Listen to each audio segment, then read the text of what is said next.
you speak of? Just humming a tune. Humming a tune. Just a humming a tune. Just a humming a tune. I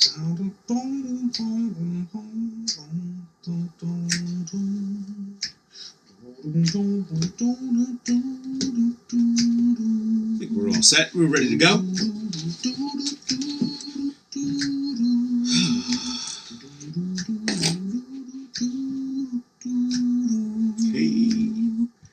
Kind of like in those, like in the Black movie where like everything like is, you know, you go through a whole bunch of shit, but at the end everything is uplifting. So they play something that you can probably hear in church.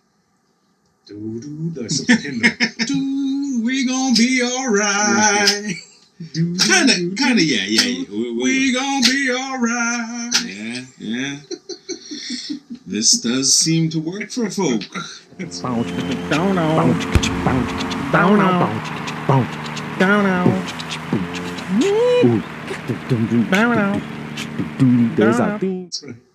afternoon. Hey, afternoon to you too. Two Bros Podcast, episode 41. Wow, 41. A lot going on. A lot has happened. Congratulations to Miles on his baptismal. Yes, thank you. It was wonderful. That ended up being a nice day. It did. It turned out to be a nice day. Yes. Havana Central was amazing. That place is the bomb. That place is the bomb. My wife's dad, who's Cuban, yes, loves that place for obvious reasons. For obvious reasons, yes. But he's one of those guys that, like, when he's like comfortable, like he's in his comfort zone. Yeah. He just, I mean, you saw him there. He was just sitting there laying out. He was yelling at the servers, "Hey, don't care about that." Just, letting everything. He was just letting everything out, hogging all the appetizers, bringing all this. Hey, no, bring it over here. Churros, here. They come here first. He told them. He said, "That's." I went over and sat next to him. He was like, "You get the churros. They come here first. They come here." No, that was fun. Always good to be with people that appreciate the moment. Yeah. It was fun. Thank you for reading. Yes, I read. Was quite surprised. Well, they asked for 2 readers, and I said, well, one she chose somebody, and I said, let's choose two. So when you asked, my daughter says, goes like, "Dad, can you read?" No, really? Yeah. It's fucking kids, they're like, "Dad, you have to read, you can't, this is, formal, so you can't read, slang." As if I would do that. Right. But, so Jesus came down and shit, right? And they put a little more water in this thing, let this party keep going, That's man. Right. Put some water. What do you mean? What do you mean they ain't got no wine? Put some mozzarella on keep these this crackers. Shit going, man. Got some cheese whiz. That's right. Got some cheese whiz for you know who communal crackers. Do you know who I am?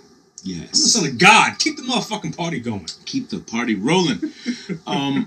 You know what? It's I can remember, like Ron's baptism and niche and all of the, and it's always, it's always a tough call because and they tell you that. They say, the kid can't speak for himself, so this is something that you're doing. Right. And then hopefully when they become of age, they can do it themselves. Mm-hmm. You know what I'm saying? So you kind of wonder, like, okay, do you set the kid in a path of something that he may not want, but how do you know? Right. So you don't know, so you give the best you can, and then they figure it out later. Yeah, well, that's what you hope is right. going to happen. And that's what you hope. So a lot of people are like, well, the selfish kid that comes and screams and says, "I didn't ask to be born," Well, go fuck yourself. Exactly. It's too late. Exactly. It's too late. It's done. Too late for that. You're here. The only way to remedy that is for you to walk out in the traffic. So if you want to do that, then by all means, go the fuck ahead. Yeah, that's not going to happen. So exactly. So just calm down with that. Just relax. Yes. Like that dude we met. Remember that dude we met in the bar? Yeah. Who was this nihilist dude who was like, "Oh, there are too many people here." I said, "Okay, well, let's start with you." Problem goes away when you leave. Exactly. If we're all like an inconvenience, right, then that means you're an inconvenience, right? True. So then let's. He was such a doomsdayer and had no answer, no nothing, but just was like, "This is it." So right, this is gloom. We have too many people. Let's drink beer. I should have gave him the bill. That would have been the best part of it. Hey man, end of the world is happening right now. You got that. $90, right? That, it's on you. $90 at Rudy's hard to do. That is hard to do. $90 is Rudy's. You're being drug out. Yeah, $90 at Rudy's. You need help. That's a night. That is a night. That's a night. That's a night. But then there's still, but there are dudes in there. If you go in there certain times, there are dudes in there who are spending their Social Security check. Yes. On yes. at the bar. Like the Jimi Hendrix guy. You know, the old man. Right, yeah. That motherfucker's like, send my check to Rudy's. Look like his check goes straight there. Straight there. Direct deposit. Direct deposit. Can you imagine that? Well, Mom used to cash her checks at the liquor store. Yeah, Remember? yeah. Years ago, that used to be a thing. She'd get a check from welfare or whatever else and go to the liquor store, cash it. Guy take his off the top. Right, you can do it with those government checks. Because anybody will cash them. And food stamps, too, used to be that way, too. You know, food stamps were like 50 cents on the dollar in the street. Right. So if you had $100 in food stamps, you do $50 cash. Right. And some neighborhood places who sold food would take food stamps. Yes. Because they could end up reselling it. Right, they could resell it. But then they came out with the no hot food, no this, EBT rules, and all this other stuff. Going all those days. But the SNAP program is coming back in a bigger fashion. I mean, more government is asking to do these programs over, and they're reinventing them. Yeah. I don't know if they're reinventing them. It's just that when you don't use it, you don't know of it, you know? So when you read it in the news, it sounds like it's something new. Yeah. And then it's people that are like, shit, I've been getting this shit all this. I've been getting this all my life. Yeah. No, it becomes a problem when you pass it down to people. Like, it's supposed to get you by. Yeah, that's correct. It's supposed to get you by a certain period of time when things might be rough. Okay, we'll help you out. We'll get you by. But there's got to come a point in which, like you said, at some point you don't need the crutch. At some point your foot is better and you should be able to walk. You gotta fly, man. You put the Band-Aid. You know, the wound is healed, and so I really despise the people that take advantage of it. Right. Because it takes away from somebody that really needs it. Right. It really does. Right. And it makes the Republicans happy when they see the numbers go up. Right? They go, see, we told you. We told you these people the numbers just don't work for us. And, so, welfare in itself has a benefit. But like anything else we talk about all the time, when you abuse it, it's just horrible. Like it just fucks up the people that really need it. Some people do need help. That little one extra push. And then there's a ton of people that just like, you have a Mercedes and you live in the projects. Right, exactly. You balling, but that's right. Why are you always in fresh Timbs? Yeah. But you talking about dancing your new EBT card? Yeah. The hustle, the struggle is real, babe. Everybody wants it. Look, somebody wants a daddy. Yeah. Everybody wants a daddy. Yeah. And a lot of people think the state should be your daddy. No, it's crazy. So it's been a couple of weeks since we posted last episode. I had a couple of things going. I had a couple of events in the city. We had our hospitality show called BDNY. You were balling. Boutique Design New York. You were balling, man. I was kind of on Instagram speed. Had you on. Yeah, I was on. You on speed? You on a cocaine high? You were just. Dude, I have my work phone is an Android phone, and I told you it's kind of creepy because it'll do like were you sleeping from now to then? Did you wake up in the middle of the night and take a piss?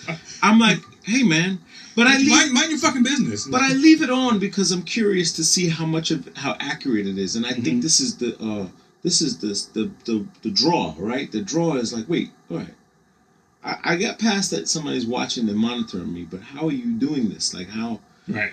And then I keep trying to figure out, can I shake it? Can I dip and dodge and like, you thought I was here, but I was over here. Right. But what if it gives you some information that you don't want to hear? Okay, that's exactly what I'm talking about. So, oddly enough, it placed me at like, oh, were you at this, what's this fucking, Rick's Cabaret? Okay. No, Rick's Cabaret is a strip joint. A strip joint with lunch and all this other stuff. It's a businessman's strip joint. It's a businessman's strip joint, but I was next door.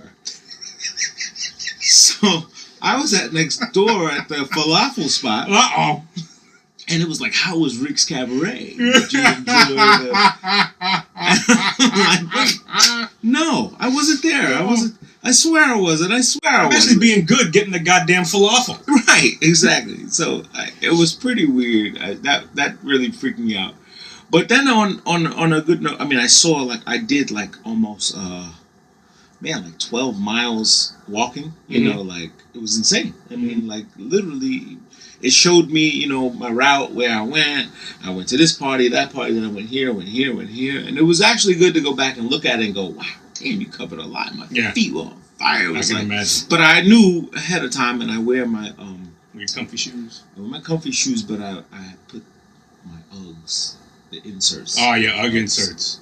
You love your Uggs. The Uggs. I love the inserts more than I like the Uggs because I don't even wear the Uggs anymore. I think I had one nice tall pair. They work great in the snow. Right. But the insert, and then I just buy the inserts now. They're like $30. $30. Oh, you can get the inserts. Yeah, you buy it separately, and it's like this wool that's like from. It's like covers your feet. Covers your feet and kittens. Yes, it's like what's his name? What's your cat's name? Wordsworth or whatever. Theo. Yeah. It's like him being wrapped around your feet. But a flip side of that is I have the Ugg comforter set. Ugg, the Australian brand, makes a comforter set. And this is a shameless plug, or no plug at all. Maybe comforter as in sleep? As in a pillow? king bed really? Comforter. Okay. So they don't do just shoes? Dude. And apparel. Best $200 I've ever spent on really? top of the bed. It has the, I can't wait to get home feeling. It has I'll go straight to the pajamas and jump right in the bed. So a day when it's snowing, and all of a sudden the city doesn't know how to fucking plow streets. All of a sudden, you start thinking of, ooh, I'm gonna get home. Man. This thing is amazing. I mean, I'll let you feel it on the way out. You can just. Ugg comforter set. Okay. Oh man, it's just $200. That's not bad. No, it's what a normal comforter set costs anyway, and it just you Bed Bath and Beyond, they give you that 20% off. You get that coupon. Oh, you can get them at Bed Bath and Beyond. That's where I got it from. Oh. Oddly enough, this one just closed. Retail. Okay. Yeah, oddly enough, this one just closed here in Fivetown. Did it really? Yeah, it's closed. Bed Bath Beyond. Huh? Bed Bath Beyond closed. National Wholesale Liquidated closed. Yeah. And then I got the notification. Brick and mortar's done. Brick and mortar pretty spots much are done. There's not the amount that they were around. I mean, you can go to every town out in Long Island and they'll be the same thing. And so, they're going to pick their biggest ones, the ones that are the biggest sellers. They're going to leave those up, and all the other ones are the Home Depot around me closed. They moved it. Yeah, it closed. The one on Hempstead Turnpike. They closed, and they opened up one further down on Hempstead Turnpike, but the one right next to it. And then what do you do with that big ass fucking thing? Yeah, you could put a football field in. I know. I mean, more recreational stuff. I mean, you see these gyms popping up like crazy. Like gyms will take up a lot of space. They take up all the space. Yeah. But real estate in itself has gotten so expensive because everybody's gotten so. It's like you try to make more with less and less with more. Right. It just gets crazy. But oddly enough, on my construction lead sheet, Chick-fil-A popped up in 5 towns. So it came up on the build sheet. So it's being built right in the 5 towns, right there where National Liquidators was in that little mini mall. Chick-fil-A is a big business, man. Good part is the traffic will be crazy except Sunday because they don't open on Sunday. Right. So they don't open on Sunday. Yeah. So they have a reputation of their customer service. Yeah. And so it's going to be interesting the amount of people that work for 5 Towns Chick-fil-A. Yeah. Because I hate to say it. Some of our people are not the best at dishing out customer service. Saying, man, you order chicken or you want a nugget. It's not McDonald's, man. They don't got Mac nuggets. Yo, man, you said Mac nuggets. You mind, man. I've been back here twice. Yeah, it's pretty. Well, it's like that Manhattan too. They're you know what? I can say that the people that work there and the one in the city on 37th Street, you could tell they're from the hood. Like you could tell they're from. Listen, I'm Traika Monisha Monet from the Bronx. Uh-huh. Don't get it twisted. Hi, can I help you? Like Uh-huh.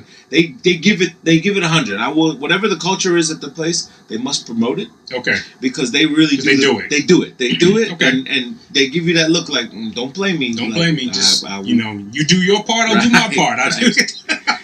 Yeah, you can see that very evidently. We talk about that all the time. The struggle of customer service. And yeah. Good, better, and best. And yeah. Just let's go. Helicopter. I know it's not. There's a roach in it. Cheap cables. There's a roach in it. Yeah, good, better, best, and yeah, it's tough. It's anyone's call. But needless to say, I did run the gamut of. I went to some crazy restaurants, some crazy places. Mm-hmm. I went to this club, Slate. If you know of it, my son told me, he was like, "Yeah, don't know about Slate. This place is crazy, dude." I've never been there, but I know what it is. It's fucking crazy. They had this fucking slide from the top deck to the bottom one. You can take your drink, woohoo, slide downstairs. But some guy broke his foot. Oh, jeez. I don't know about broke, but heavily strained, because he got in the fucking slide and tried to say, "Wait, I don't want to go." Like he tried to hold on, and his whole body went down. His foot stayed at the top. So as a business, how do you absolve yourself of any responsibility? Like there's alcohol and fucking gymnastics equipment. So how do you? Bad combination. Right. Bad combination. It should be a guy standing at the top saying, yeah, no, sign this. Yeah, something. Because it's really, I don't know. It seems fun at the time, but when this guy came, it was like, But it's cool. It's got checkers, Connect Four, ping pong tables, air hockey. Man, it's got a shitload of fucking stuff in it. So you can entertain yourself there. Oh, quite a bit. I've known people who go there, and it just seems like a place that, like, now at 50, I would not be interested in going there. With the right crowd. Okay. With the right crowd, at 50, me, myself, 46, my friends, they bought out the bar, they bought it out, so. Ooh, okay. So that's different, right? Right, that's you're different. Just because you're not paying for anything. You're not paying for your shit. Group. It's your group. It's my whole community, my whole hospitality network. So it's all networking. You rub shoulders with some people, party with some people, and then it's like, hey, what are you doing? Okay. Then Monday morning, it's like, back to business, But this thing shows on a Sunday through Monday, because Monday was Veterans Day. Right. Shout out to all the veterans who put their life on the line there. Speaking of veterans, I also went to the veterans luncheon for the family and friends. I sit not on a committee, but kind of as a supporter of the family and friends of Veterans Memorial down on 55 Water Street. Okay. So my buddy Jim got me into that. Jim that took us fishing. Right. And he got me into that because I did some work for them and helped them out. That's cool. And they bring me as an honoree, and I come to the not an honor. They don't honor me, but I get a seat at the table. Right. You see the table, you're part of the club. Yeah, it's at the Metropolitan Club. A lot of big officials there. Mm-hmm. And the young lady who spoke, I can't remember. I missed saying her name. She was a general in the Army. Okay. She became the Commissioner of Veteran Affairs for New York. Okay. She's openly gay. Okay. She made it a point to really say, "Hey, my partner is there," and this and talk about her partnership, which kind of was like people were like, "Why you gotta go there? Just leave it. You're you. Your career is fantastic." And she often merged her personal life into it by really just saying how much it meant to her to be open and be accepted. And I guess that was a thing. But it was interesting because it was more on the mental health, and they gave a moment of silence for the shooting in California. And obviously that this guy was a veteran. Was he? Yeah, he came home. He was a Marine. He had come home, PTSD, and I guess the comment was, if she could touch everyone, this would not have happened. Mm-hmm. And so she talks about how she struggles with getting funds for things to help, these veterans, help them. And she said it's unbelievable the resistance that, they're like, we don't want to spend that on this. Like a dog, you know what I'm saying? Like she was like, we need to get this guy a dog. Like he needs some companion. Companion, and give some aggression and show this and show that. So it's just another tack in the quilt of trying to make mental health awareness Right. more prominent, and crazy shit is happening. Well, people who don't have mental health issues, I think, just don't understand mental health issues. It's just hard. Like when you talk about depression, people think depression just means you just don't feel good, right? Or you just feel upset, right? And it goes much more beyond that. It goes way beyond just the fact that you feel down today. Yeah. No, this is not, the sun is not out and I feel a little gloomy. This is not, a couple of things have disappointed me, and right. reflecting on myself a little bit, and I'm feeling a little down. It goes beyond that. Yeah. It goes beyond just that bad feeling. It's just this struggle to get out of the bed. This struggle to to find any sense of purpose you have. Yeah. And it's difficult to translate that to people who don't have issues. It. Right. So you constantly things. Well, get over it. Oh, did you try working out? Right. Try being a vegan. Try changing your diet. Right. Yeah. Try things that don't. And the truth is that true companionship and camaraderie, or having a support group, or having a group of friends. I mean, people. This is where friends really count. You know what I mean? When you have real, genuine friends. My friends and I, we, our little drunken binges are our therapy. Yeah. To be honest with you, I mean, they're just nothing more than. People say, "Why you guys get hammered and whatever else?" But we're safe. We're in one place. We're together. We make sure everybody gets home. No one's out on the road drinking and doing all that shit stuff. out. Right. You get your shit out. Watch games. Watch our sports. Right. And have our camaraderie, and that's the right way to do it. Yeah. This whole running around in the streets and these clubs and being at these parties, false. That's really the false. That's where you get really depressed. Well, yeah, because you're at the end of $400 bottles, and right, and at the end of the day, you're just as lonely as you were when you first started. Oh, I mean, there's no way. I mean, look, you can live it up with some drugs and buy the bar out and get a couple hookers and all these. Everybody could be around you for the moment, but at some point that moment's done, and then you're there by yourself. Right. So what do you have with you that's gonna sustain you? That's why, like you said, that's why it's important to have like friends you can talk to. It's important to have family. It's important to have those like that foundation. Important to have those foundational things that you can sit on. So when it gets low, okay, well, I know I got this. Right. I know I got this family that loves me. I know I got friends that care about me. And like no judgment. Like, you know what I'm saying? I mean, the right. judgment part of it is really why a lot of people just don't even volunteer information. Right. They're afraid that they will be judged by their character, and all of a sudden you got these crazy eyes on you, like, oh, I don't want to, I wonder if she's doing this, or wonder. Who cares? You know what I'm saying? Like, the best part of it is that, you need to find the group, you need to find some sort of camaraderie to share it and get it out. And this is why most people go to church. This is why some people go to church, and they have different views, on church and its existence. But this is why some people find that in that. They find it in that. It's unfortunate that a lot of it is twisted to another agenda. You know what I'm saying? It's unfortunate that, but that's like anything else. What's this guy in Texas? What's his name? The Osteen.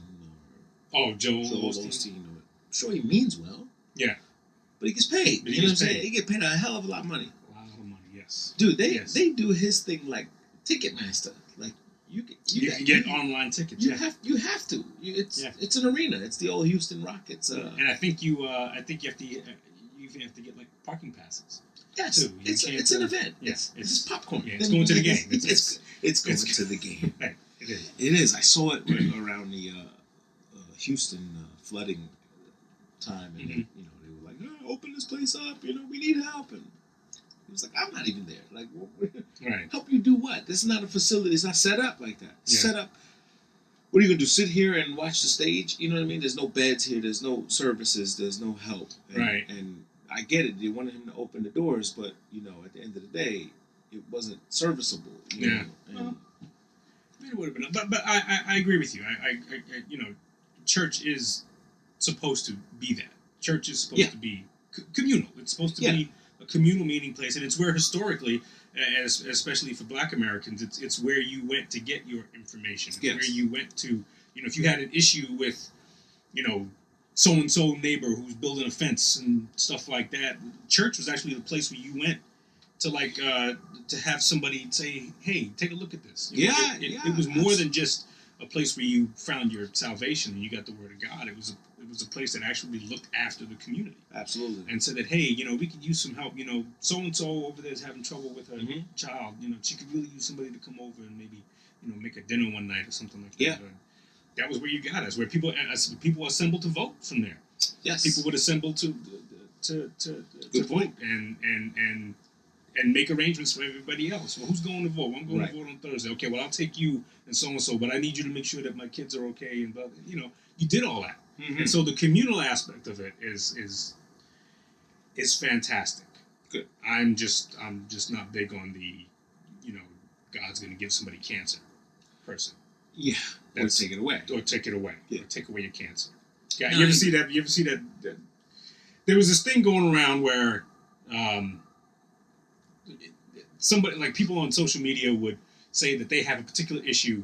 Please like this, so that if we get enough likes, who knows what'll happen. Yeah. And somebody put a picture up and says it's God checking his Facebook page, and it says, "Damn, only 1,800 likes. I'm gonna have to kill that girl with cancer." Jeez.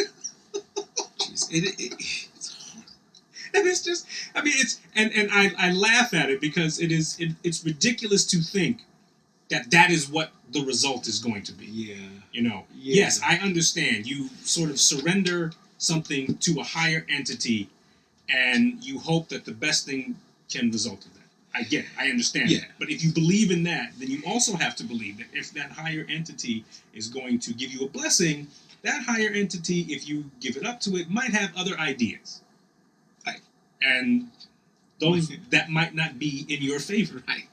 I say, I need you in hell to do some work. Exactly. Whatever.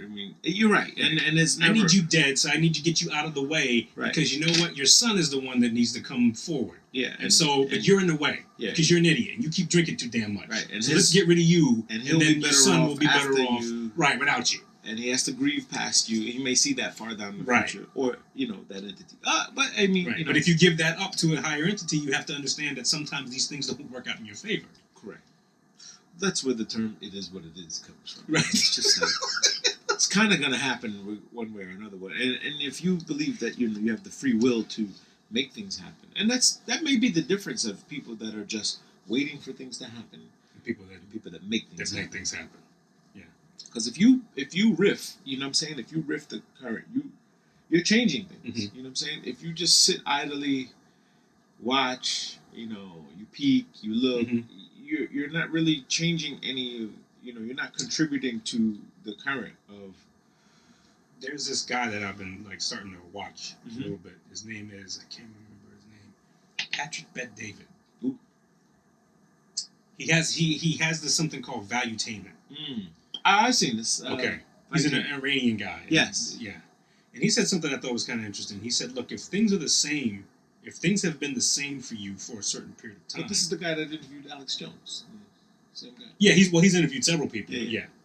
And I think you would tell him. Yeah. We showed it here. Yeah. But he basically said, if things haven't changed for you in a while. Right. Or if things are still in a rut for you in a while. The question isn't why haven't things changed? The question is why haven't you changed? Right. What have you done differently to throw, like you said, to throw another ripple in there? And if the answer is nothing, well then, what do you expect? Something has to change. If something has to change, well that change has to be you. Right. You have to be the one to change. Well, this is why, literature over the years, like books and, great writings and people who, thinkers, people have for a long time, read, whether it's fiction or nonfiction, and read books to kind of go to that place, right? To go to the extra. And often, most people look at it and they look at the wrong part of it. And they say, like when they say, when someone says, testing is culturally biased, right? Okay. That's false because you're reading the wrong part of the quiz. Like you're reading if Sally met Jane and Jane, and they went to the store and bought 2 apples, whatever. Right. The one that says culturally biased says, well, I don't like apples, and who the fuck is Jane, and who the... You missed the whole... You missed the whole exercise. You're supposed to count. Right. Right. This is a math question. Correct. And it's analog. You know what I'm saying? So most people, I find, when they feel that way, they're looking at the wrong thing. And it's so weird how the same, problem or situation can be faced with. You can look at it 100 times, ask 100 people, get 100 different answers. You know what I'm saying? Because people just, they want to find how it relates to them. So people keep saying, well, this doesn't mean anything to me. I'll never have to use this. I'll never. And then 10 years later, they go, I wish I would have studied that fucking Sally Jane. Got 2 apples, went to the store. And so, if as a people, if we could stop looking at the what it means to them as opposed to what it means to the world, what it means to the world as a contribution, it's a lot easier to understand and absolve as opposed to worrying about what it means to you. Well, you have. I remember that post you made maybe about like a week and a half ago, 2 weeks ago, when you basically said, "Hey, look, everything ain't racism." Oh, well, that was a real story. And that, no, yeah, go ahead. But what I'm trying to say is that you have a very profound profile. You're very active on social media, and the people who you interact with are active as well. Yeah. And so it's kind of easy to see, like, anytime you put up something that's almost like cookie cutter-ish nice and whatnot, 600 people like it, or people transfer it and move it all the way. Chad, and you get reposted and you get like 1,000 comments and stuff like that. But I noticed that when you put that up, crickets. It was like 6 people that might have had a comment or said something. It happened, yeah. And it's one of those things where, like, you could almost see the nerve you hit. Yeah. When you posted that, and I think I commented. I think I said like "Amen" or something like that. Did. I just posted. Yes. But yeah, we have such a knee-jerk reaction to say, "Oh, look at the racism." I said, "No, you're basically saying, can we look past that to see what it really is?" Everybody was upset about about a week ago when this woman got attacked on the subway. Really? Some woman got attacked on the subway. Apparently, it was a white dude that attacked a black woman, and he was yelling expletive shit, calling her nigger or whatever and stuff like that. And so that seems to be the only thing that people focused on, rather than this woman got attacked on a subway. Right. And apparently, and I think nobody helped her. That's horrible. And so, and everybody was talking about, he just went up there and he just, and I would love to have said, so what did you do? Right. Did you yell? Did you scream? Did you 911? Did you throw something at him? Did you, Just calling 911 is enough. I mean, listen, no one's a hero. No one's, you don't want to even get hurt. You don't want to be Superman. You don't want to get hurt as well. You have a phone. Guarantee that person had a cell phone. If anybody says they don't have a cell phone and out in public, you're either lying or you had no business on the train, or maybe you're just in transition. Maybe you're going to go get your cell phone. Maybe you're going I'll give you that. I'll give you that one. You're going to get. I had to go pick up my cell. I left my cell phone over at Dave's house. But at this point, just dial 911 and just say, "Hey, something's going crazy here." Yeah. And make yourself safe. Get further away. Yeah. The phones. And now there's no excuse. The phones work in the subways. Yeah, your phones work yes. on almost every platform. Most platform, yes. Your phone is working, and they have free Wi-Fi in the subways, which is a fantastic way for people to get help or information. Right. And it's just. But this happened in the real job, and I was so embarrassed because the guy, was. Talking about the post when you posted when I posted it. So I'm walking a job site, and the super on the job, it's a construction site, and the guy goes, "Yo, Danny, you put these electrical and all this other shit, And he's like, "Yo, we ran the wires here, but look, it's supposed to." He said, "Show me where'd you get this from?" Mm-hmm. So automatically threw his guards up, and he was like, "Yo, I'm working off, what we've been here. I'm working off the plans, etc., etc."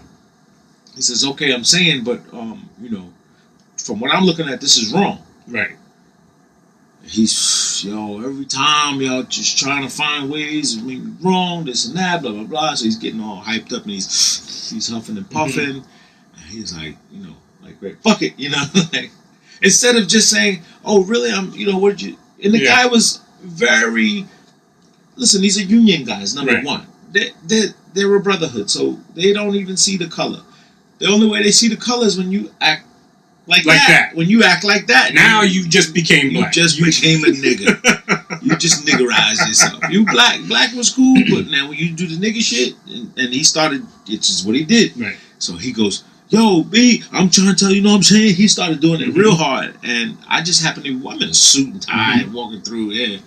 You know what I'm saying? And I seen him before. I met him on the job site before, and he was like, yo, man, I respect, I don't see much color up here, glad you doing your thing. I said, listen, man, everybody has their road to, to where they're going, Right. You probably make more money than me. Probably, yeah. If he's a union electrician.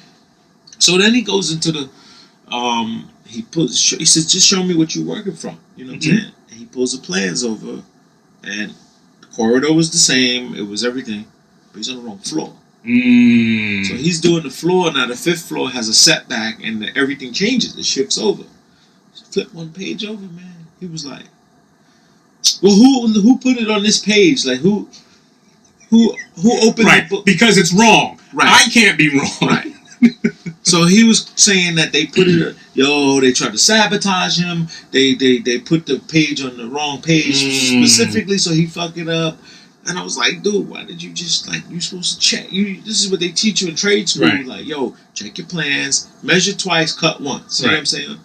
So he was like, so the dude said, yo, listen, man, all right, come in on Saturday, you know what I'm saying? Fix this shit, you know what I'm saying? Patch it up, do whatever you gotta do. I'm not paying you overtime for it. It's a day off. It's your day off. Yo, man, fuck that shit. You want me to work? I'm paying. You paying? It's double time. It's this and that. I'll call it. He was like, dude, I'm telling you now. I'm trying to save your job. Right. You fucking racist. Just like that. It just turned into, he was at the point where he had no more wins left. And he was like, you a fucking racist, man. You trying to say, because I'm black and I fuck shit up? He was like, you fuck shit up. I don't care what color you are. I don't care what you are. I don't care what color you are. I don't care if you're Mexican. You could be blue. Avatar for all I care. You fucked it up. And he gave him the opportunity to fix it. And he was like, yo, my G. He was like, yo, help me out here. Like, nah, I can't help you out. I'm just a business guy.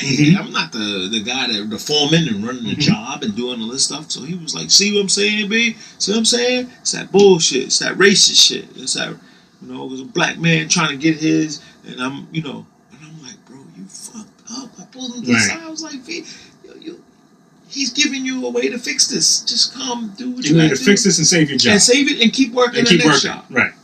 That's why they don't get the go back. Like, they don't get the go backs. They get pushed back to the labor pool, and they take any job they could get, you know what I'm saying? Right. For hours.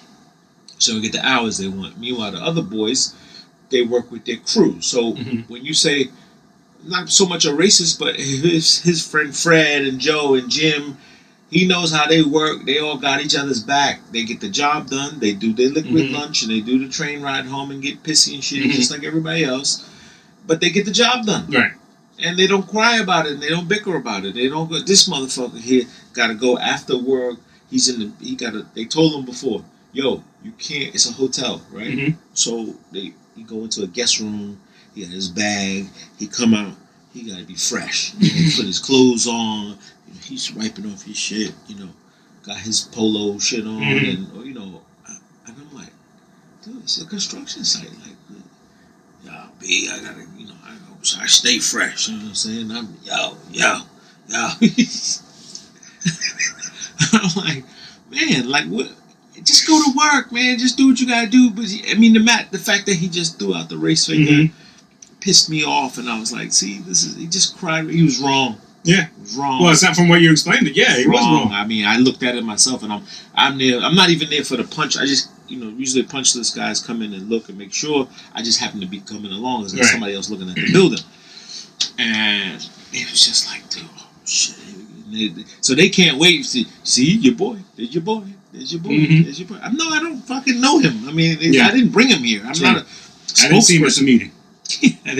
I'm not a spokesperson for all black people. Look, it's easy to throw around, man. That shit got thrown. That shit got thrown to my wife. My wife got thrown the racist thing when she had to deal with somebody she works for. Oh my god. That said that she got a problem with Latin people. Really? My wife. She's fucking Teresa Sanchez, son of Cuban. How about that? Exactly. She I said, you should have hyphenated your name. This is Sanchez Whitfield, and then you wouldn't have gotten that question. Yeah, but and it's always and the point and like the point you just made. It's always somebody who is on some way at the lower end of the thing. Like it's never your exemplary employee that says that says that. You know. So when I. Yeah, it's funny how it's like, oh, okay, wait a minute. So you're just the most exemplary person here. You get all your reporting done. You get everything done right. You do everything above expectations. And I've spoken to you that way because you're Latin. Okay, I see it. No, how about we check the idea that maybe you don't know what the fuck you're doing. You did a fucked up job, and I gotta handle it a certain way. And now you're upset at that. Right. And so you have no other retort other than to say, well, you don't like Latin people. It's horrible. It's a horrible escape from the situation. I mean, own up.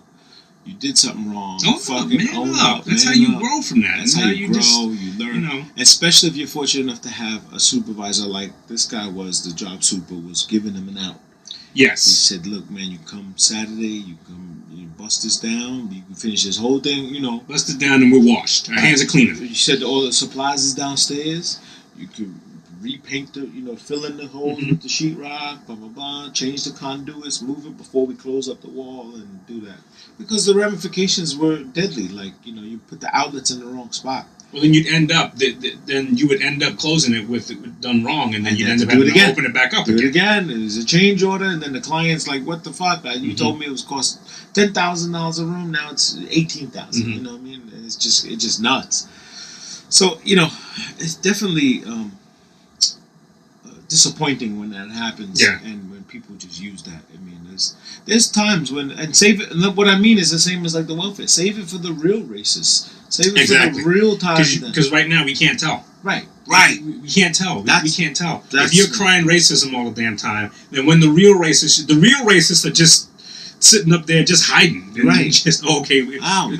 They've been given cover from all this other bullshit. Right. You're actually helping them. You're actually helping the cause by crying wolf, more than you need to. Yeah. So, and if you feel that way about it, get froggy and jump, man. You know what I'm saying? Like that's just be done with it. Be done with it. Jump off the ledge. Just be like, fuck it. The guy wanted resolve it. He wanted to walk away, go home at 5, punch his clock, and come back Monday as if nothing happened. I mean, what else is he doing? So you could just do shit wrong and just, exactly, yeah. I'm in the union. And the guy was like, I'm the union president. I'm the fucking delegate and the shop steward. And I could report your ass and tell you, never come back. You should lose your union card. That's good. Do you know if he got a job? He's still on the job. He's still on the job. I don't know if he did it the way he was supposed to do it. I think he kind of just said I think he said he had something to do. He had a baby mama drama on Saturday. Couldn't do it. Had to watch his son. Something like that. And then they was like, look, we got it. And I think they covered for him. I really think they did. Yeah. Yeah. This is horrible. The fires in California. Oh man. Which have even my boss was evacuated. Oh really? Yeah. He wasn't evacuated. His neighbors were evacuated. 2 of the partners in my firm, they were evacuated. They live in Calabasas. Okay. And he lives closer to Malibu, but didn't get evacuated, but smelled the smoke. And there's 1,000 people that are missing. Right? So the numbers I could be 1,300 missing. Jesus. Okay. There were 108 deaths, like something like that. One horrible post was the guy slumped over in the car, in his car driving to get out, and was burnt up, and they fogged it out, but you could see his body, like his hands were on the wheel. His hands were on the wheel, and the whole car was just singed and burnt. It was horrible. And it kind of makes you like, okay, well, maybe this is not maybe it is a hot spot, so to speak. Ooh. Like a wood. Oh man. But that's something, and to see it, I've seen pictures of like people who were just like outside of the vicinity. Yeah. And you see how Yeah, and it is one of those things where, like, unless you've experienced it, you really can't. I mean, there's no vocabulary that you can use that Right. would get you to understand what you're going through. I mean, obviously, you want to make sure Right. that your family is safe. But Yeah, then, right. You know, people's family, people's pets, and then your property, and then you got loved ones. Yeah. You just oh my god. Yeah, Mother Nature has no kind of doesn't care about. Don't care about your Yeah, racism. don't care about your racism, man. It's Don't just care. blowing through, And then at one point they said they caught some black guy that they said he flung a cigarette out the window. Oh really? Yeah, there's your racism right there. Now let's get this guy. You traced it to one dude. One dude with flinging a cigarette. Well, I think I read somewhere where they said that they thought it was from a campfire. Yeah, that, I did. That the genesis was an actual campfire. So it was to say this. Dude, I saw. Maybe it was a joke. I mean, again, we don't know what's real anymore these days. And it's like they showed this guy, and it was like he was in handcuffs. He had a big afro, driving through, and said he flung a cigarette out the window or something like that, and started the fire. Well, I can honestly say that if you live in that area, yeah, and you're driving by and you see some dude flinging a cigarette, haphazardly, you'd probably that'd probably make you upset. I guess, yeah. That would probably say, "Hey, we just burnt down. The whole fucking town is done." Yeah, so but can I you, remember not do that. I remember when I did the project in Napa last year, and the same thing. We had the fire, and that fire was so weird because it was so controlled. It just looked weird. If you look at it even on the map, it shows like the tin hat guys. My friends. They're all showing this eminent domain and how it's just conveniently burnt out the exact same area. And even the police officers who responded said the same thing. It was like, I never seen anything. And the guy says, look, I left the nightclub. He was working. He was a bouncer at a nightclub. He left the nightclub at 4:30 a.m. His alarm goes off at 5:15. Okay. He said he just went and took a shower. By the time he came out the shower, the entire neighborhood was on fire. And he was like, it's impossible. Like, no way. Like, it could catch that fast. He said from when he came outside, took a shower, went inside, and looked out and was like, holy shit, the whole town? Where he just came from 15 minutes ago, So that was pretty weird. But something's definitely weirder than weird. I mean, I guess dry, conditions and, not getting the right water, it's just weird. Who knows what happens in these situations? Look, there's I don't know. Well, look, there's places like in Pennsylvania. You heard of this place in PA? Damn, I'm trying not to Google shit. There's a place in PA that's literally burning from underneath the ground, like magma. Like, okay. And it's not going out. Like it has the fires. It's been burning for like 5 or 6 years now. Okay. And it's now. So they're saying like volcanic ash underneath the. Yes. Like an active. Yes. Magma underneath. And it's become like a tourist site where people just drive there to see, the gates of hell. Like it's it's lava. Like coming out underneath the ground. It's magma or whatever else. And people are like, this is fucking serious here. Like this is not something you just play around with. At first, it was like a Yosemite type of park or whatever else. Now it's spreading, and they're saying uninhabitable. All the pipes and underground wires have melted and gone. It's bad. I mean, this is we're seeing this little shell of ours may have kind of spun its web. Yeah. We might have. This is our tipping point. You ever read that book? That's a good book to read. What's it? Malcolm Gladwell's Tipping Point. The Tipping Point. No, I've heard you told me about Malcolm Gladwell. Yeah. Great read writer. a lot of his books. I've read 3 of his books. Interesting. Tipping Point is an excellent book because he basically talks about the time. He talks about the moments to which things change, and it's not necessarily what we think it is. Right. That something changing is not necessarily the event or a series of events that happened that led us to a specific result. Okay. It's kind of like something that might have happened several years ago that sort of changed the landscape under which this thing could exist, and then it builds and builds and builds and builds and builds from there. Wow. And so what happens? Is there a protagonist here? Is there a No, he basically says that we have to be you have to be just a little bit more cognizant of certain changes to know to better understand the ramifications of certain changes we make. For instance, Long Island City is now getting at Amazon. Yes. Okay. Which, in my opinion, is not going to do anything as far as people's jobs are concerned. The people that are going to work there would have worked somewhere else. If you want to make an impact on jobs, you would have put it somewhere upstate New York or outside of Westchester County, where people don't have jobs. Fucking Saratoga or fucking Schenectady. Right. Somewhere you would have still had access to. You'd had a shitload of land. You'd have had access to roads. You'd have had access to public transportation and stuff like that. And people who need jobs would be getting jobs. Right. If you stick it in Long Island City, the person who's going to get a job would have had a job somewhere else. They're just not getting. They're not getting that other job. They're just getting another job. Right.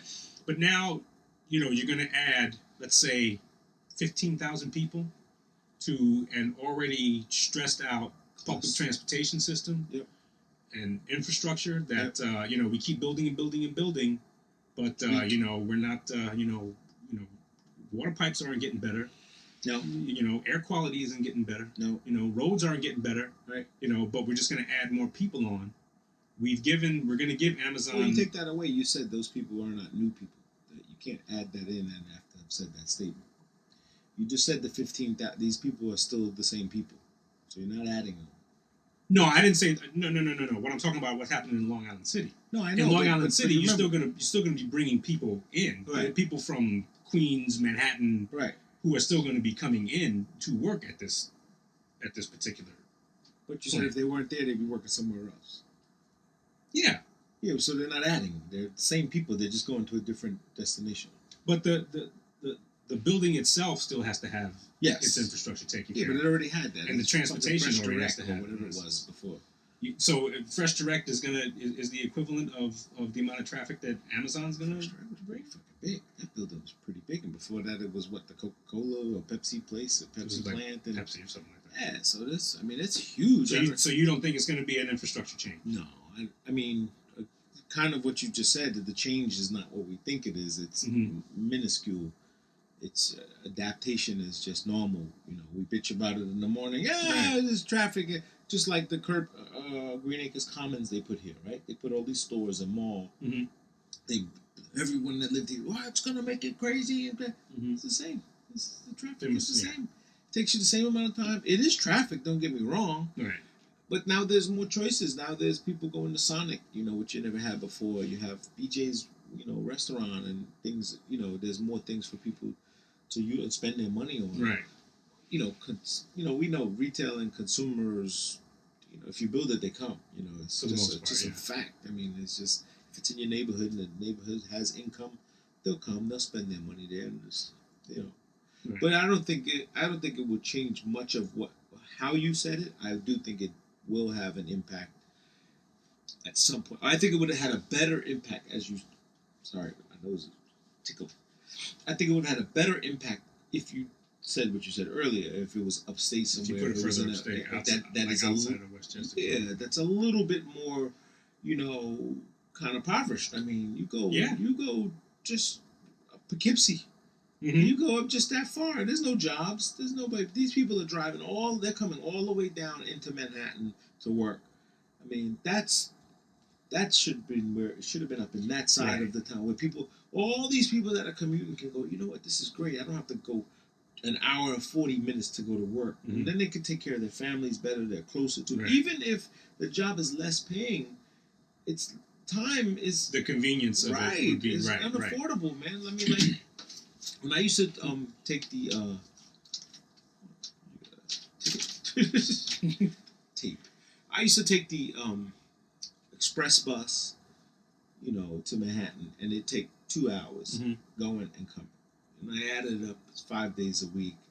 It's almost a full day. It's a day. 20 hours, And then I took the Long Railroad, and it was like 40 minutes. Fuck that. You know what I'm saying?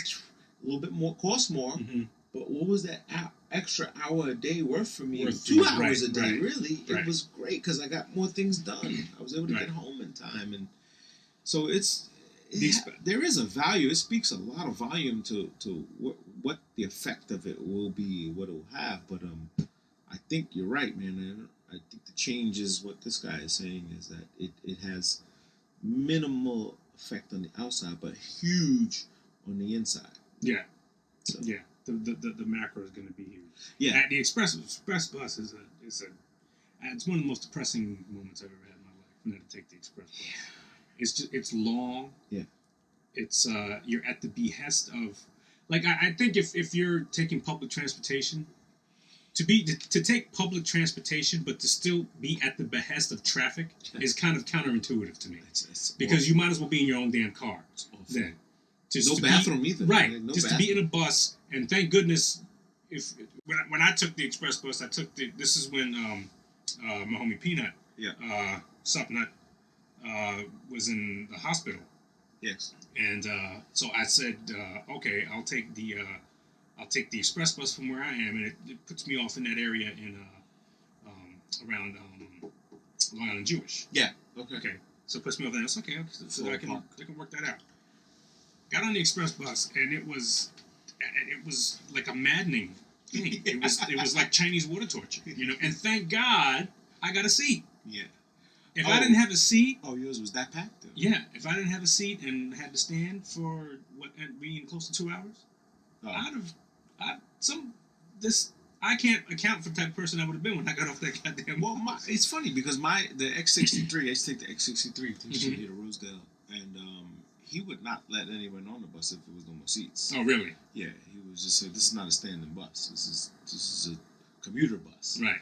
And if there's no the next one coming. There's the next bus behind us.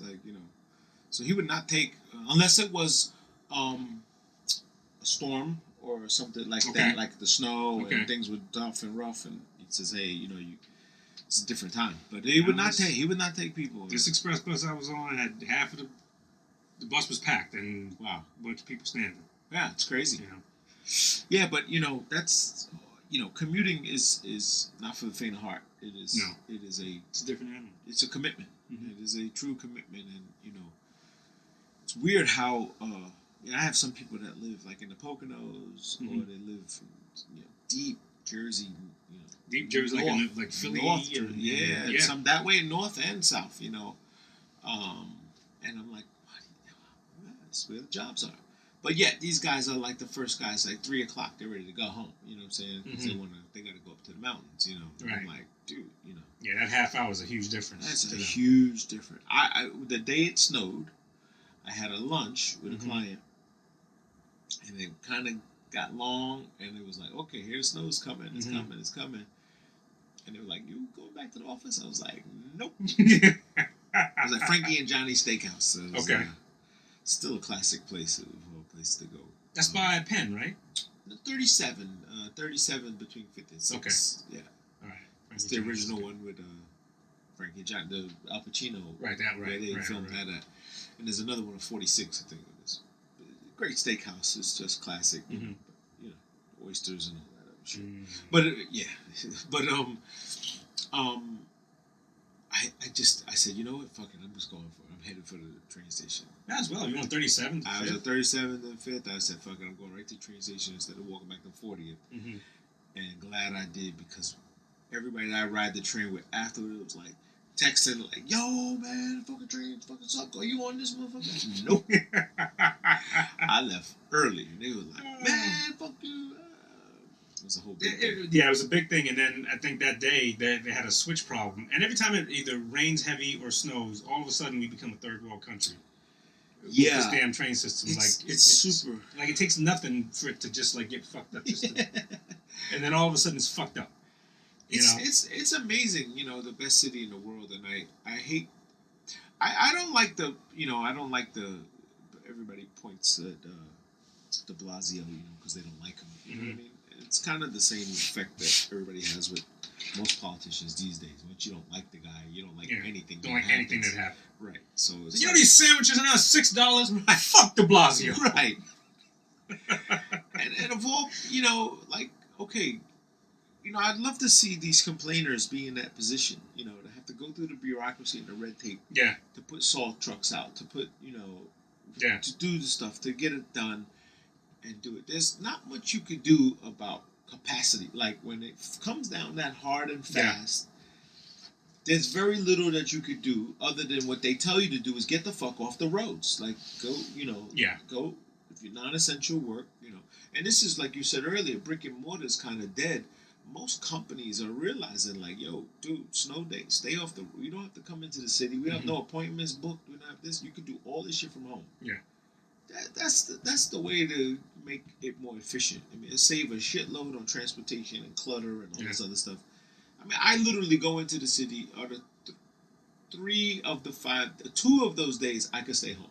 You know what I'm saying? Because I don't have meetings. You know what I'm saying? Right. So I'm not meeting anyone or physically seeing anyone. I'm just. Well, I can completely do my job from home. Can you? I can do do it from home, but then they don't want. We actually put a proposal in to have one portion of the help desk that we manage to have it at home. Yeah. So that the person can do it home, and we said that person could actually do it longer. Yes. He could do it. We could start that person at 6:00 in the morning. Right. And there's certain things that they can't do, but that's what you have people at work for. They can handle some of the other things. Right. The majority of that stuff can be taken away. No, absolutely. I strongly believe that that's kind of the way to go. I mean, everybody can function. I mean, these computers have made our lives easier for a reason, and no one is kind of like not too far away from a computer. You know what I mean? Getting back to this snowstorm though. This snowstorm was weird. Yeah, it was weird. It was kind of weird because we're used to see. First of all, this is something that we knew about for like 3-4 days. Correct. We kept saying it was coming. The model was pretty much consistent. Yes. Everybody was saying it's coming. It's coming. Low estimate 3 inches, high estimate maybe 6 to 8 inches. Some places out in Jersey got like 8 to 10 inches. Right. Of snow. Now that's nothing new for us. Right, exactly. That's nothing new for us. We ended up getting what, like 3.5 inches of snow? We got hammered over here. Did you really? Yeah. Closer to the shore? 6 or 7 inches. You got about 6 or 7 inches. Yeah. Okay, so let's say 3 to 6 inches, which is pretty much what they've been saying. Yeah. Right? Yeah. Usually, we're used to being over-prepared. Correct. Salt trucks are out, shit's getting done, blah, blah, blah, blah, so that when it does hit, and if it's a dud, it ends up being a dud. Right, you just better to need and not have than it seemed like there was no preparation for this whatsoever. And if you listen to Carl Banks, who reports on WFAN, he's a sports analyst for football. He says, he used to be the football player for the Giants. He says, I'm not a conspiracy theorist, but he said, I'm almost convinced that we were a part of some damn social experiment. That there was a thing to say, hey, what if we did nothing? Right. What would happen? Yeah. Let's nobody do anything, and let's see what would happen. Well, I mean, yes and no. I mean, the weather kind of just took care of itself, right? Mm-hmm. It just did it. And, especially in Manhattan, it's a funny thing. It's like, what happened? It's gone. You know what I'm saying? It's like, it was clean the next day. Yeah. It was perfectly clean. And the girls in my office were like, oh, I can't come with the snow. What snow? Exactly. What snow? The boss flew in from L.A. He was like, oh, I just landed in this. But you guys had snow. You guys had snow. What? Yeah. Well, it rained that night. Yeah. And that's what happened. It rained and got warm. Yeah. So, everything... all this Armageddon that was supposed to happen is like done. Yeah, it's fun. You wake up the next day, it's like, oh, all right, there's a patch of snow there. Right. Patch of snow over there. Little powder puff on the corners there. That was it. And then people with the fucking umbrellas in the city, I fucking hate that. Yeah, umbrella etiquette is something. In the snow, just everybody, me and this one dude, we were walking in a path, and he was ahead of me and I was behind him. Mm-hmm. And I was following his, like, every once in a while when you got like a crowd of people, some people make a path that you follow. Yeah, and you just, I'm following. This guy knows where he's going. Yeah. So I'm just, whoa. And and me and him ended up doing the same thing. Umbrella came. And I started doing the same shit. If it was like this high, boom. Yeah, you gotta know when to raise your shit up. Right, you gotta put it on. Yeah, you gotta put some effort. Yeah. Shouldn't be holding your umbrella like here. Like it shouldn't be one of those hat umbrellas that sit like right over your head. I remember Lonnie wanted one of those so bad. He was like, "Yo, the hat umbrella is like the best invention." And if you're walking over a pass, put the fucking umbrella down. It goes down. Don't have the umbrella open when there's nothing hitting you. No, if you're under a scaffold, you mean? Yeah, or if you're under the scaffold, especially if it's it's extended, because some of them run as long as the street itself. Right, that's where I run. Umbrella I run through those. I go under boop boop boop boop. You know, you probably know where they are too. Well, I'm gonna hit there. No, I just get lucky. I wish I knew where they were, because sometimes it's like, oh shit, it just doesn't feel right, and that's probably why I got a little funny, sick feeling. Yeah. Between that, I just came and shoveled. You know, I didn't want to bring out the snowblower. I was like, it's a little too much. It's not a snowblower yet. Yeah, it was. Then it got wet, so it made it really heavy. And I guess I was just so tired from working. Mm-hmm. I mean, I literally worked the whole weekend. We started on Friday, and Friday, Saturday, in advance of doing fucking karaoke, and it's crazy. Doing karaoke with people in my industry is weird, because I'm the automatic Barry White. Oh, are you? Automatic spokesperson for the black songs.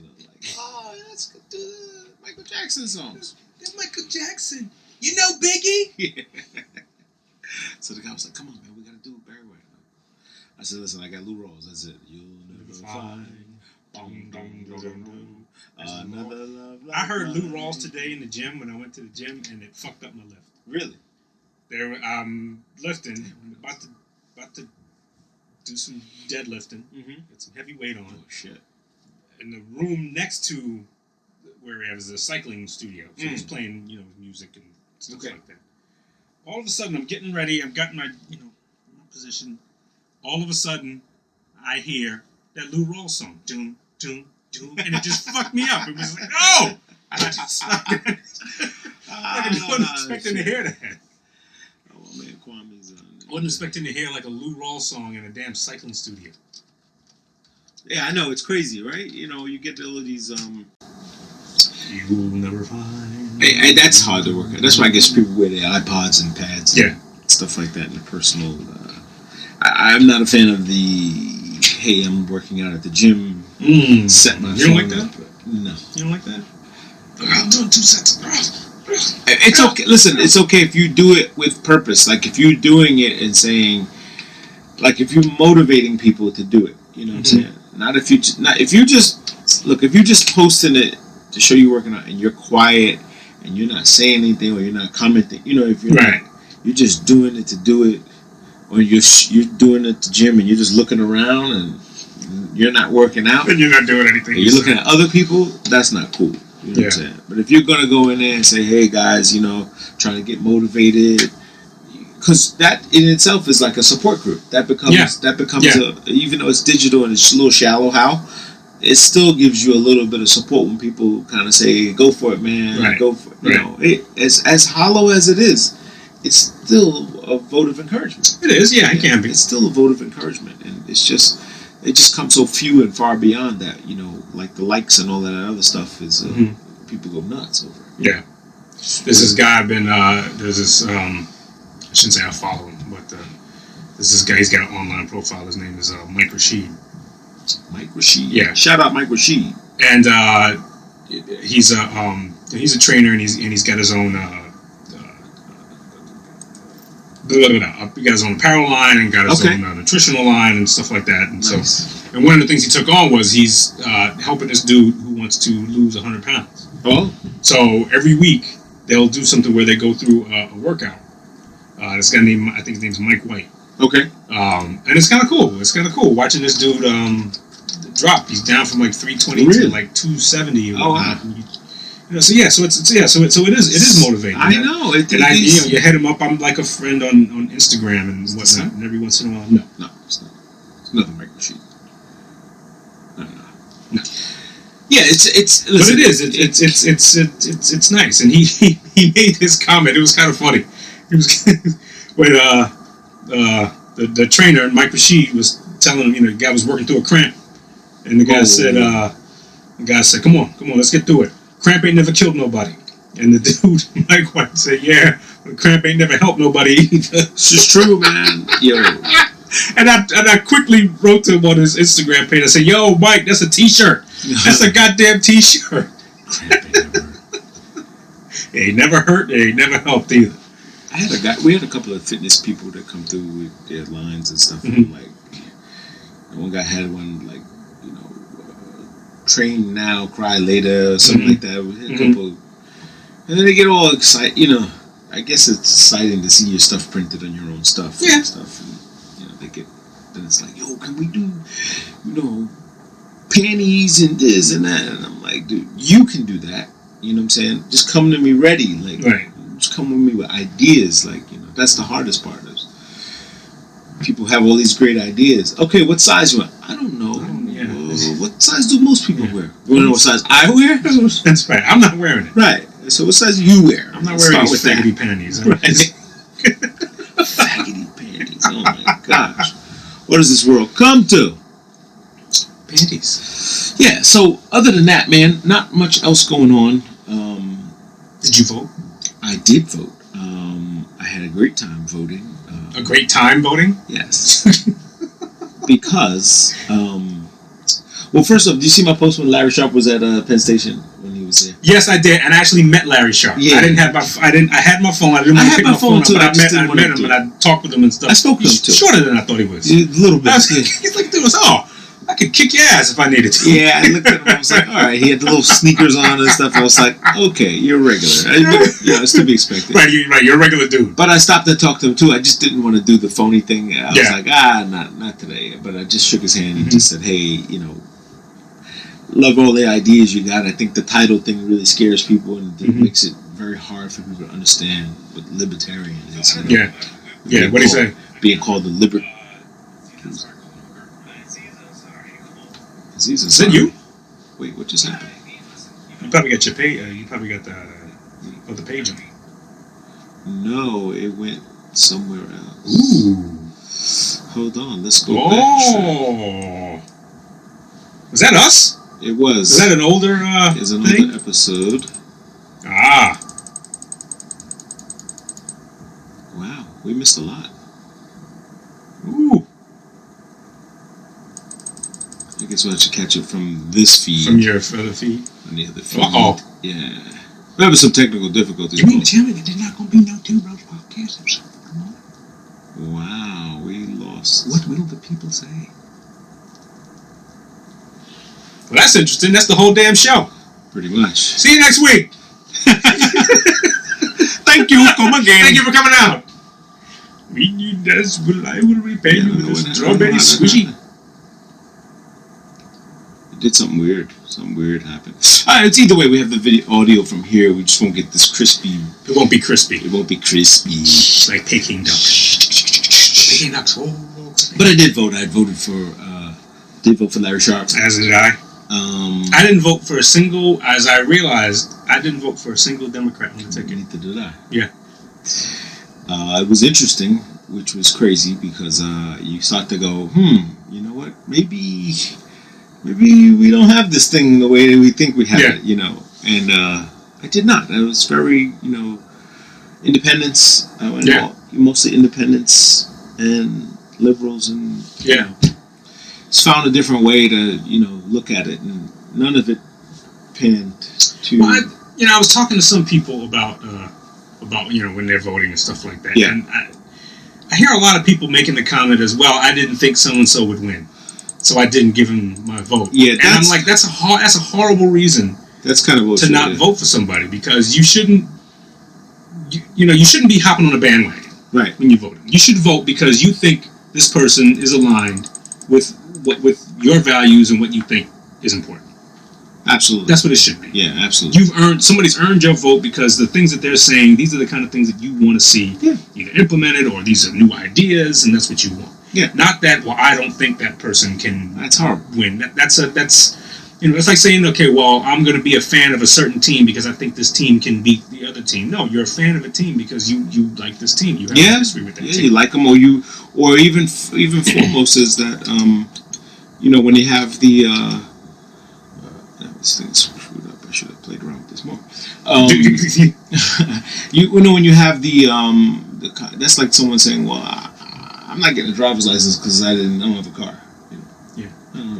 I'm not going to get my driver's license yet. Like eventually you will, though? Yeah. And so then shouldn't you be ready? Right. But that's the thing, man. People are just not ready.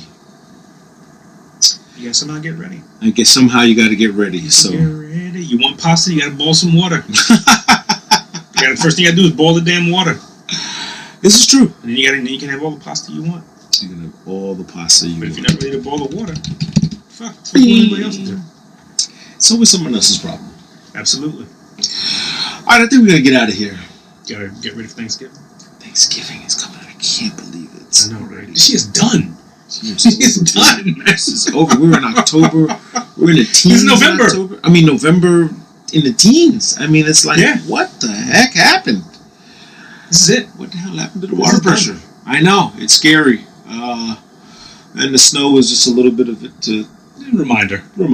That's right. Hey, this is coming. Make sure you got boots. Make sure you got boots. I mean, I didn't have a coat. I mean, I have a coat, but it was like from like a few years really? back. Yeah, and it's so it was a reminder then. It was a definite reminder because I had to go pull his coat out. You know, I've lost a little pounds and I had this big Congrats, coat. And you're looking good, man. And I see this big, thank you. And I'm seeing this big coat, and I'm like, whose coat is that? And I put it on. My sleeves went out. And I was like, what the? I was like, oh man, this is just crazy. And the crazy part is I'm not doing anything, you know, more than which. I'm the type of guy that after 90 days is all of a sudden I got boobs again and shit. And I'm like, damn, what the fuck happened? I thought the diet was working, you know.